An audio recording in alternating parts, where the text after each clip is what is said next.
1/3 of the human population sneezes when they look at the sun.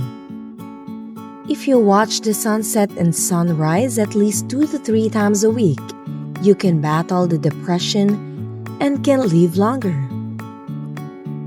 Our sun is 4.6 billion years old and will shine for the next 7 billion years continuously. Ito ang ilan lang sa mga kaalamang natuklasan hinggil sa epekto ng araw sa atin at ang posibleng natitirang taon pa nito.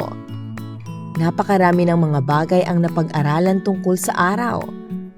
Na ito ay isang klase ng bituin, na ito ang sentro ng solar system at marami pang iba. Ngunit sa episode na ito, tatalakayin natin ang kahalagahan ng araw sa mundo bilang pangunahing source ng buhay at enerhiya. Una, nagbibigay ng init ang araw sa mundo at ang mismong gravitational force from the sun ang nagpapanatili sa lahat ng mga planet to orbit around it. Saktong-sakto lang ang distansya ng Earth mula sa araw para sa init na natatanggap nito. Napapainit ng araw ang mundo sa tama at perpektong temperatura para sa mga living beings to live on it. At ang sabi pa ng mga eksperto, if the sun is not there, Earth's temperature will drop to minus 270 degrees Celsius. Pangalawa, nagpo-provide ng liwanag. Light helps provide energy to Earth through electromagnetic energy. Ito ang nakatutulong para makakita ang mga hayop sa araw at sa gabi naman sa pamamagitan ng buwan na refleksyon pa rin ng liwanag mula sa araw.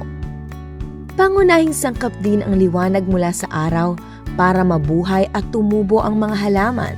Isa ito sa kailangan para sa photosynthesis kasama ang oxygen sa Earth's atmosphere.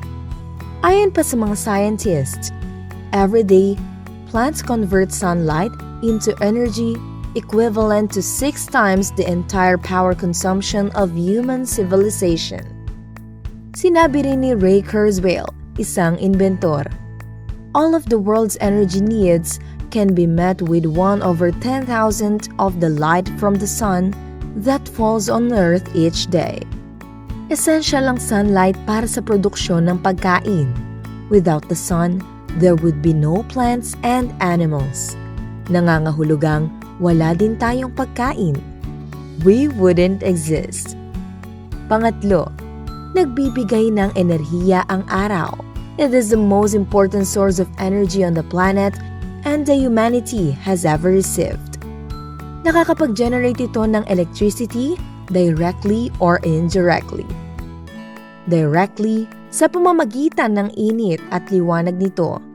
Hina-harvest ito gamit ang specific technology at ayon sa mga pag-aaral, nakatatanggap ang Earth ng 94 billion megawatts of energy from the sun.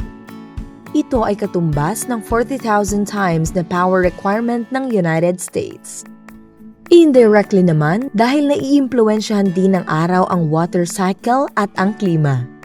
Salamat sa solar heat, may evaporation at ulan na fundamental din sa buhay sa lupa.